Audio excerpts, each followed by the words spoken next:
young people, if you're listening to this podcast, just go to the rural, okay? Just go rural. There's nothing more gangster than running a farm. I mean, Certified Gangster's got the best cornrows. Bam! Nailed it. Good morning, investors. Bradley here from Watson Estates, and you're listening to the largest, fastest growing podcast for Toronto real estate on iTunes, Spotify, and Google Podcasts. Today is Tuesday, October 13th. It's a beautiful day after a long Thanksgiving weekend. I hope you guys aren't too stuffed. And in the meantime, you hustlers out there going and getting that work, we're going to talk about everything Toronto real estate today. We're going to start off with, are Toronto jobs coming back? Do people have a place to go after this Thanksgiving weekend? Will Canadians opting for longer commutes continue post-COVID-19? We started seeing this trend, and it's affecting our real estate market big time. Is that something that we can expect for the long term, or is this just a blip on the radar? And will CERB come back during the second wave? We're going to talk about all these things and more. I hope you guys had a fantastic weekend. If you haven't already, make sure you hit that like, hit that subscribe button. It helps push this content, and we like to share with investors like myself and like you guys out there, making our family known here in the Toronto real estate. We're quite the clan. We are quite the gang.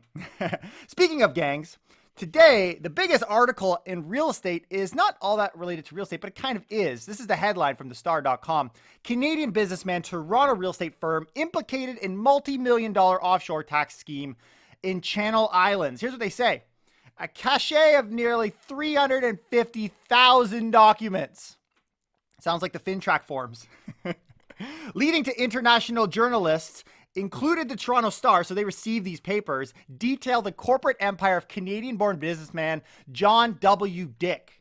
And the crazy thing about this guy, check his picture out. He's got like one eye missing. Like, this guy is, like, I feel like you could have caught him if you just looked at him. But anyways, he's this big businessman out of Canada. They say an offshore trust company called La Hogue, H-O-U-G-U-E, that pitched clients an investment with promise of tax-free profits, and it moved tens of millions of dollars over the decades with impunity, using what Dick, some of his colleagues, and financial experts agree were forged financial records, as well as corporate layering, commonly used to complicate money flows and shield profits from taxation. Good luck going through those 350,000 documents. But this just makes me realize how boring my life is.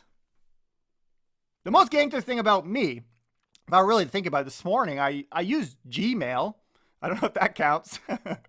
And low key, I personally have a relationship with Jesus, and he was part of the mafia. I mean, he did. His father was the Godfather. So I guess that kind of links me to the mafia, or at least I like to think it does. But all of this to say, if you can't make big guap out there, big moolah, money, and maybe you're not partnered or going to jail for the crimes that you've committed, you're looking for a job, right? And there's a lot of questions as to whether we will have jobs in Toronto. Jobs is a huge leading indicator for us as investors, whether you're looking for a rental property, you want to make sure the tenants have jobs, whether you're applying for a mortgage, you got to make sure you have a job.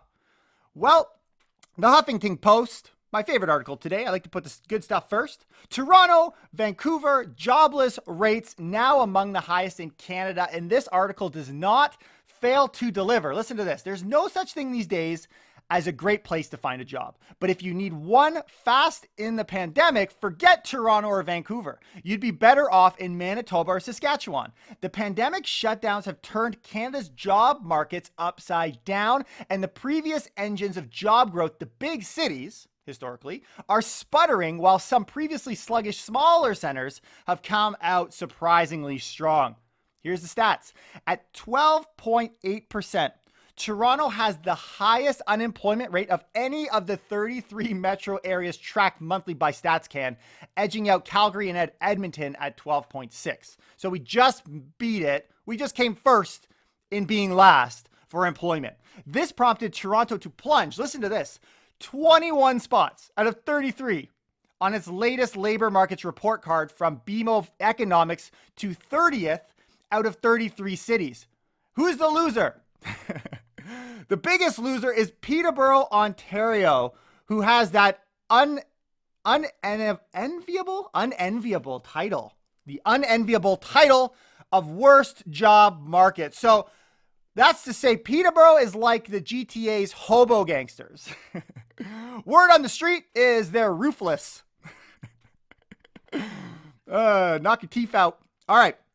The BMO ranking looks not only at the unemployment rate, but other factors such as the share of population that has a job and how many jobs were created over the past year. This is the way they're getting these stats.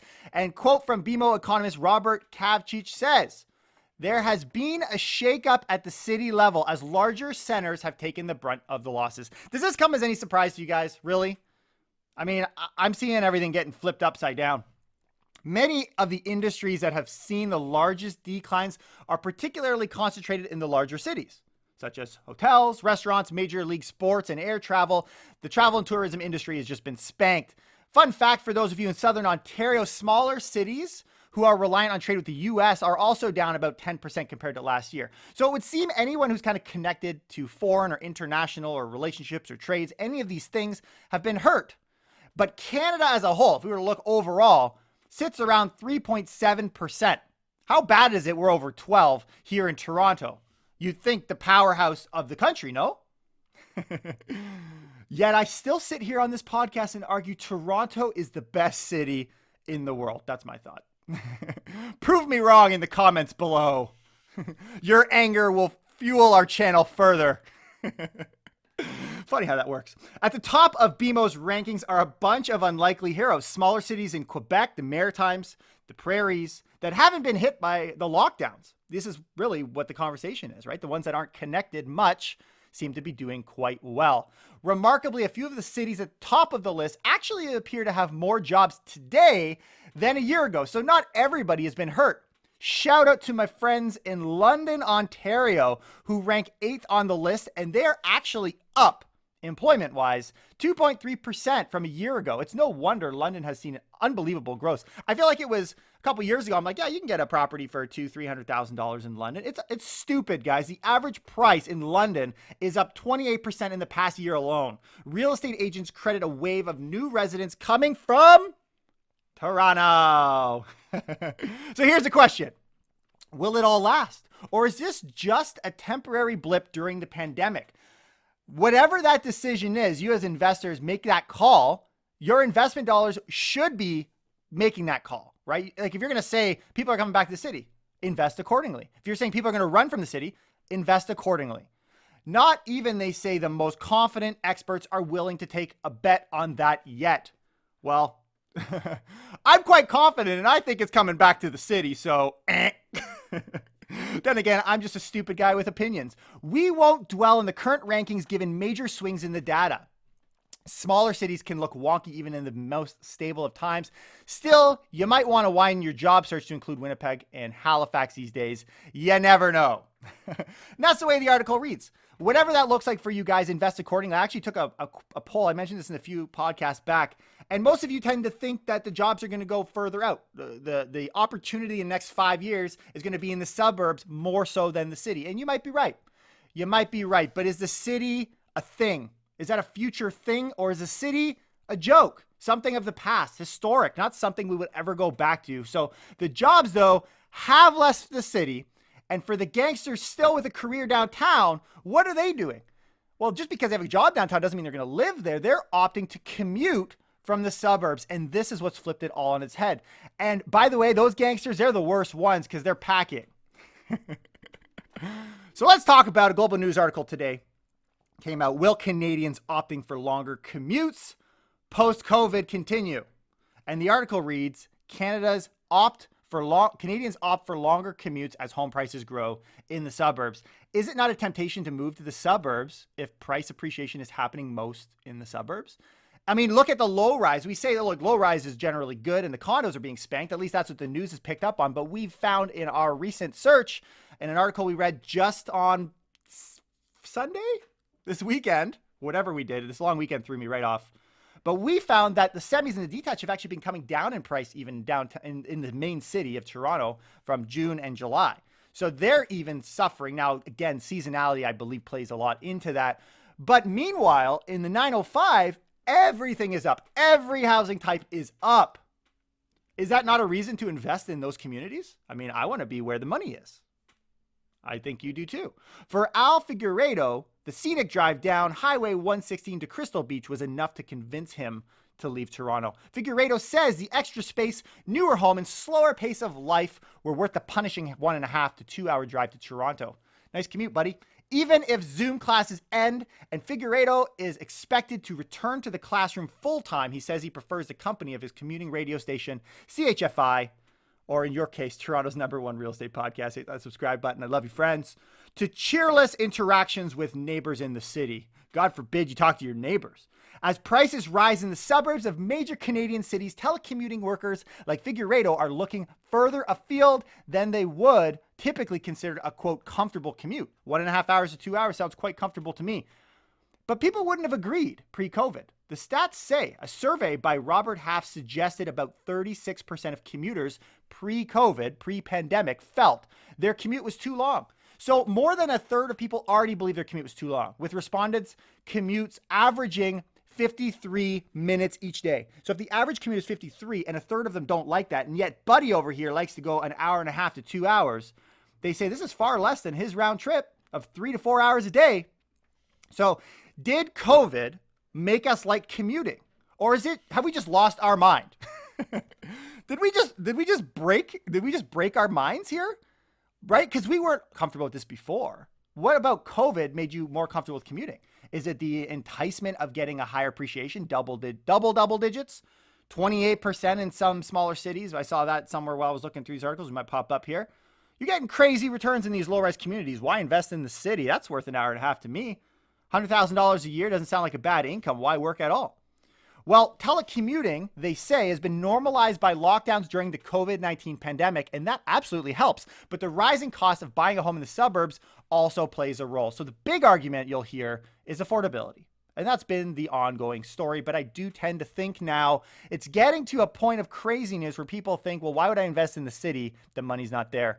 They say there is some data. There's some data. That's cute. Tell me if there's just some data that suggests that as downtown dwellers look for more spacious abodes in the suburbs, suburbanites in turn are seeing home prices rise in their neighborhoods. Have you seen any data to the contrary? Not some data. All data points to the 905 as the winner in the last few months, even really if we look over the last year probably since COVID, of price growth. Brokerage Zoocasa estimates the areas in the GTA that set new records in home prices in August were furthest from the city center. Ajax, Burlington, Brampton, Clarington, Essa, Halton Hills, Innisfil, Mississauga, New Tecumseh, Oshawa, Scugog, I'm never going to know how to say that word, and Whitby. That's where people are going. Other major cities are also seeing the affordability gap widening in the suburbs. But Christy Matiazo, an agent, this is out of Vancouver, which obviously we've seen have very similar trends. And it's not just Vancouver. It's all major cities. We're seeing this trend around the world. This is global. Our world is smaller than it's ever been before. With future rail expansions and condo buildings a while away, and telecommuting becoming the norm, Matiazo says she does not see, quote, waves of people moving farther from the city as a temporary trend. This is her opinion. What do you think? Is this a long-term trend? We are running miles, waves of people leaving the city. This is not temporary. This is eternal. So is your relationship with God's Father. Where are people going to go? With prices on the rise, why would you sell your house to pay equal or more? I think that is a very legitimate argument, and here's the argument. If I'm going to leave the city of Toronto and I'm going to buy a place in the 905 or in the suburbs, Toronto was too expensive in the first place. Not to mention I wasn't getting the same returns, but even still, it was too expensive. I downsized, I got so much more for my money. Not only am I getting appreciation there, but how in the world am I going to afford to move back into Toronto? Now, the funny underlying point to that argument is that you believe by saying that that's the case, that Toronto in the long term will outperform the suburban communities. Funny how that works. But it's a good point, right? It is a good point. Why would I ever go back? And so whether they think you're going to go back or not, the point is if you choose to down the road, it's my belief in the next 5 to 10 years, you won't be able to. You simply won't. But who is being most affected by this entire dilemma? It is the first-time homebuyers, the young folk. First-time buyers, a lot of times are more local people getting into the market because the prices are up this year. And in the past 4 or 5 years, it's very difficult for young people and first-time buyers to get into the market. You got to feel bad for young people, though. First-time homebuyers just want to join the Toronto real estate gang. But in the end, They're just slapping on some eyeliner and they look like a bunch of emojis. Get it? Emojis? Oh, that's not funny at all. Guys, young people, if you're listening to this podcast, just go to the rural, okay? Just go rural. There's nothing more gangster than running a farm. I mean, Certified Gangster's got the best cornrows. Bam! Nailed it. All right, let's do some hot topics before we get into our last and final topic, talking about COVID and the second wave and what that's going to look like for all of it, everything. Huh. Who wants to tackle COVID? I don't know why I put this on my shoulders, but here we go. We had a conversation this past weekend about negative interest rates. Though unlikely here in Canada, not impossible. Live Squawk at Live Squawk on Twitter made a post. They shared a bankofengland.co.uk article that reads, Bank of England asked banks for information about their readiness to implement zero or negative interest rates. The Bank of England, add it to the list. Is it unlikely? Not impossible. I would think there's been a lot of things that have been unlikely but not impossible that actually happened this year in our market. Then I get this conversation online about Toronto versus downtown. And it's very difficult because we get a lot of 416 stats, but then we periodically get downtown stats. And the reason is downtown is getting clobbered. And Ivan Gorbati on YouTube, thanks buddy for your comment. He said this, all those scary stories literally do not exist outside of Toronto downtown. Months of inventory for condos on Toronto East and West is 2-ish, and sales remain historically high without any reason to decrease anytime soon. Kind of true. But we do need to recognize that there is an overflow. Yes, the downtown core is being affected the most, but I just actually saw a Twitter post from Zealand, and it's called this Toronto 416 condo average rent price. What they did is they mapped out this little kind of line called the attainable or estimated rent price. Now, I know this isn't actual price, but just goes to show the stats can overlap. When we see something, a trend, the big reason, by the way, for the struggle of Toronto condos is the rent, in my opinion. Right? It's the affordability, the rent, and other options. These are the same issues. So in other words, the rent, and many people would agree, was a leading indicator to price declines and rising months of inventory. So if that is in fact the case, well, they've kind of mapped this out where we've got this attainable rent price. They call attainable rate price as an estimate using historical trends for rent prices and household income growth.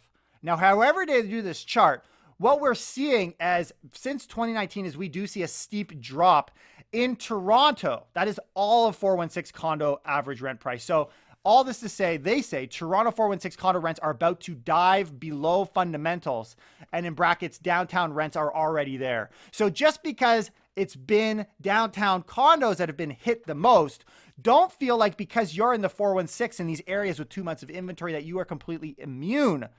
I would be careful. I'd be careful. I'd be mapping these things out far more than just listening to my crazy voice on Toronto's #1 real estate podcast. Make sure you hit the subscribe channel. How many times did I squeeze that in today?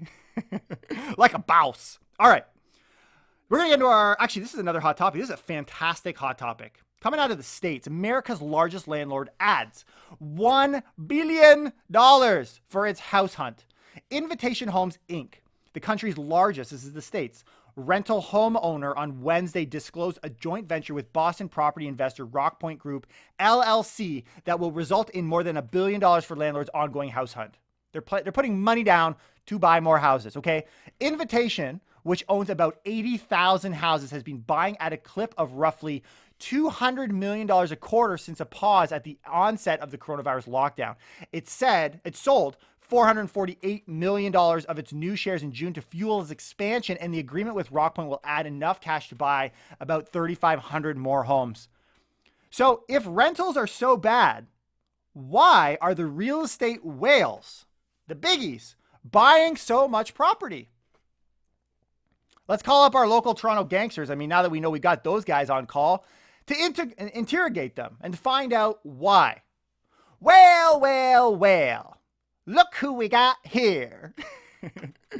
Look at that with one eye. You got to check out the picture of the gangster out. Seriously. His eye's not closed. It's open. That's what's kind of freakier. All right. Anyways. All right. Moving along. CERB. Before we talk about the possibility of CERB coming back again, I thought you guys would find this interesting because we did talk about it a few months back that there was a big fight on whether we should have jail time for false advertisement or false submissions for CERB. Well, Apparently, though they're not talking about it anymore, Canada.ca, if you check out their website, they say this: verifying your eligibility. The CRA will verify that you're eligible to receive the CRB. Individuals who are found to have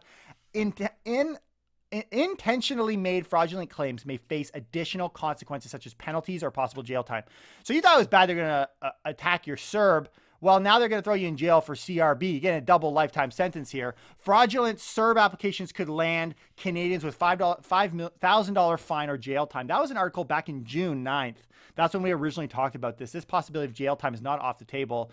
And apparently people are just cool with it. It slipped under the radar. But will CERB come back during the second wave? I mean, we have this new program, the CRB, but the second wave we know is here, right? It's becoming the silent killer among gangsters. 2020 is the year of the homicide, right? I'm not sure why the word gangster even sounds like gangster. It should be jangster, like with the J, because there's no such thing as a soft G. Oh, that's a good one. That's a good one. All right. All right, let's move along. Talk about CERB, guys. We're talking about CERB. There's a lot of questions. The second wave has been a question all the way through. Even back when you were fearful of buying a property back in April and May because prices were low, but there's a second wave coming. Well, no, now there's a second wave that's here. So there's an update I saw from yahoo.com. So CERB did what it was introduced to do. It helped millions of Canadians when they lost their livelihood. Now that a second wave is hitting the country, people might be wondering whether the CERB will be extended again. I love talking about the news. I love talking about what's going on, but I love talking about what can be, because this is a big deal. It really is a big deal. They say the program has already put a significant strain, though, on the government's funds and raised the deficit level quite dangerously. Oh, now it's dangerous. It's hard to speculate whether the CERB will be revived or if EI will reign. Well, though it's hard to speculate, they didn't stop to say their perspective on it. Officially, the CERB has ended.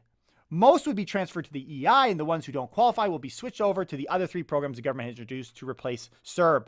While there is no surety, the chances are, they say, that the CERB won't be extended again.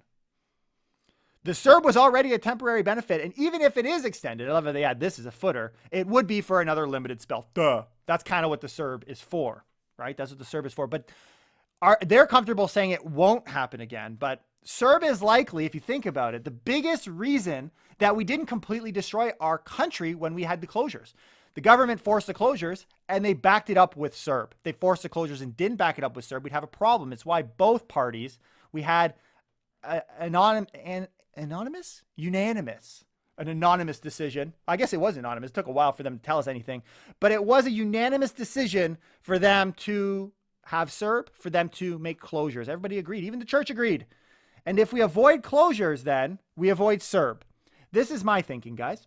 I think, like stage 2 that just kind of happened, where no one expected that, the reason for that is we saw an uptick in cases. And with the closures, I believe will require, if we're going to get out of this without stain on our shirts, will require a re-implementation of CERB of some kind, or really ramping up the programs we have today. But we haven't seen these closures yet. But if we see closures down the road, I believe I'm quite confident that they'll pull the CERB trigger pretty quickly. That's my thinking on it. Have they been pulling any punches on funding or spending? No. No, not only did we not, we fired the finance minister and hired one ready to spend even more, right? So there was a Narcity article. Today is the first day for CRB applications. So there is that new program that rolled out effective October 12th. The Canada Revenue Agency announced you can officially submit. And while people were allowed to start applying for the benefit, the CRA reported on Twitter that the website was experiencing glitches early in the day. So not a seamless process, but on 12:30 Eastern, they got it going again. The system is resolved. So apparently, the only difference between organized crime and the feds is the feds aren't organized. There you go. If you apply for CRB, go ahead and apply for that. But don't land yourself in jail because you don't know who's going to be your cellmate. You really don't. Maybe they were a big real estate guy from Toronto or from Canada. All right. Question. Will real estate stop if we go back to stage 1? Forget CERB. This is a question I've been getting a lot, actually, from people. And I think there's been miscommunication, not from you guys, because you listen to our podcast, but there's definitely been a broken telephone as it relates to if we will go back to stage one or if these closures happen. Is that going to screw your business?